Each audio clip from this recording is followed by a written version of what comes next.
Everyone, good morning to all and most welcome in my YouTube channel Study with Tripti. How are you all? I hope you all are fine and happy. So now in this lecture we complete summary lecture of cell the unit of life. Okay, so let us start the summary. An organism are made up of cell और aggregate of cell. जो organism होते हैं वो cell से बने होते हैं और aggregate of cell से बने होते हैं. ठीक है.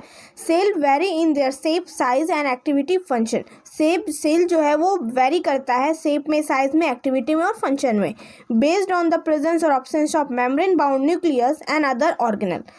Cell and hence organism can be named as eukaryote and prokaryote. Okay, तो ये एसेशन रीजन क्वेश्चन भी बन सकता है कि मेम्ब्रेन बाउंड होना या फिर नहीं होने पे ऑर्गेनल को क्या नाम दिया जाता है ऑर्गेनिज्म को. तो and cell and hence organism can be named as eukaryotic and prokaryotic cell.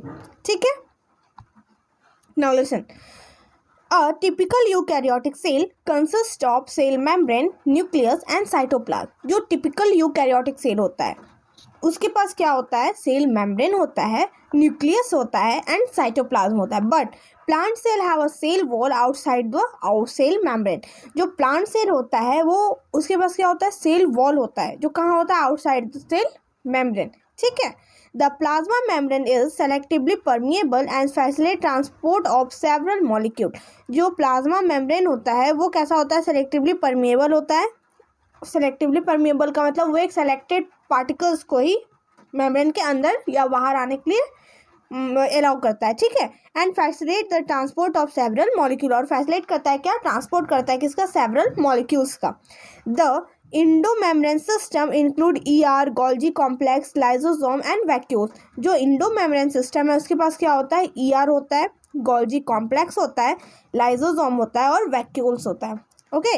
Now all the cell organelle perform different but specific function. जितने भी सेल ऑर्गेनल हैं वो परफॉर्म करते हैं डिफरेंट बट कैसा फंक्शन? Specific function. ठीक है. Centrosome and centriole form their basal body of cilia and fascia that facilitate locomotion. जो सेंट्रोजोम और सेंट्रियोल है वो क्या बनाता है? बेसल बॉडी बनाता है. किसका? सिलिया एंड फ्लैजिला का. क्यों? बिकॉज उसका फंक्शन क्या दे? फैसिलिटेट लोकोमोशन करने के लिए. In animal cell centriole also form a spindle apparatus during cell division. Animal cell में जो सेंट्रियोल है वो स्पिंडल एपरेटस बनाता है. कब? During cell division. Clear. Now nucleus contain nucleoli and chromatin network. जो न्यूक्लियस है उसके पास क्या होता है? Nucleoli and chromatin network. It not only control the activity of organelle but also play a major role in heredity. जो nucleus है वो सिर्फ कंट्रोल नहीं करता है ऑर्गेनल के एक्टिविटीज को बल्कि also play major role in heredity. बल्कि वो हेरिडिटी में भी एक मेजर रोल प्ले करता है. कौन? तो न्यूक्लियस. ठीक है. Endoplasmic reticulum consist of tubules और सिस्टर्न. इंडोप्लाज्मिक रेटिकुलम के पास क्या होता है? टिब्यूल्स होता है और सिस्टर्नी होता है. And they are of two type. और ये दो तरह के होते हैं, रफ एंड स्मूथ. एक रफ होता है rough ER and smooth ER. ER help in transport of substances. जो ER हैं वो क्या करते हैं? सब्सटेंस को ट्रांसपोर्ट करने में मदद करते हैं. Synthesis of protein. सिंथेसिस करते हैं प्रोटीन का, लिपोप्रोटीन का एंड ग्लाइकोजन का. ठीक है. The Golgi body in the is a membranous organelle composed of flattened sac. जो गोल्जी बॉडी है इज अ मेम्ब्रेन ऑर्गेनल. उसके बाद क्या होता है? मेम्ब्रेनस ऑर्गेनल है, उसके बाद मेम्ब्रेन होता है जो कंपोज्ड ऑफ फ्लैटेड सैक. ठीक है. फ्लैटेड सैक से कंपोज्ड हुआ रहता है. And the secretion of cell are packed in them and transport from the cell. जो सिक्रीशन होता है सेल का वो पैक्ड किया जाता है इन दैम. उसमें पैक्ड किया जाता है किसमें? गोल्जी बॉडी में. And transport from the cell. और उसको ट्रांसपोर्ट कर दिया जाता है सेल के द्वारा. Lysosome are a single membrane structure contain enzyme for digestion of all type of micromolecule. जो लाइसोसोम है वो सिंगल मेम्ब्रेन स्ट्रक्चर है. वो कंटेन करता है इंजाइम. किसके लिए? फॉर डाइजेशन के लिए. किस चीज़ का डाइजेशन?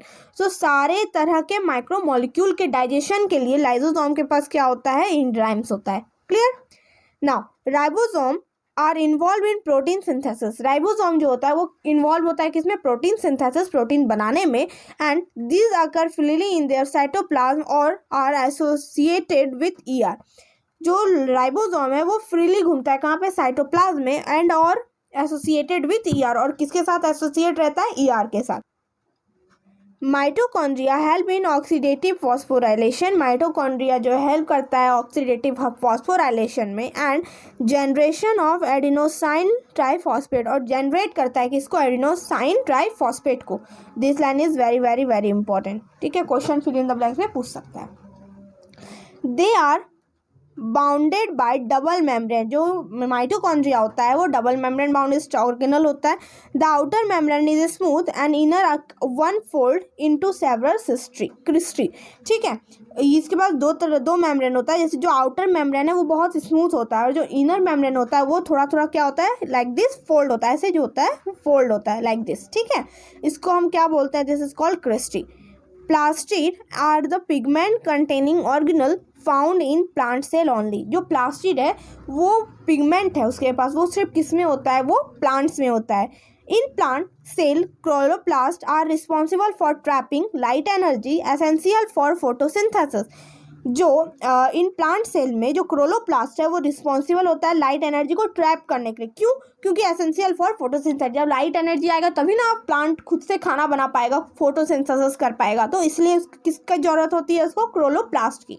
ठीक है, the grana in the plastid is the site of light reaction and the stomata of the dark reaction. जो ग्रेना है इज द प्लास्टिड, वो इन अ प्लास्टिड में is the site of light reaction, वो किसका साइट है, light reaction का। And the stomata of dark reaction, और stoma of dark reaction का। ठीक है,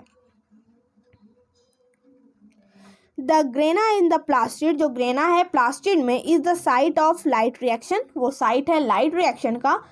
ठीक, and the stroma of dark reaction, और स्ट्रोमा डार्क रिएक्शन का। The green colour plastid are chloroplast which contain chlorophyll, whereas the outer colour plastid are chromoplast. Clear, जो green colour plastid है उसको क्या नाम दिया गया है, क्लोरोप्लास्ट, विच कंटेन क्लोरोफिल, जिसमें क्या होता है, क्लोरोफिल होता है। Where as other colour plastid is called chromoplast. देखो जो ग्रीन कलर के प्लास्टिड होंगे उसको क्या नाम दिया गया, क्लोरोप्लास्ट।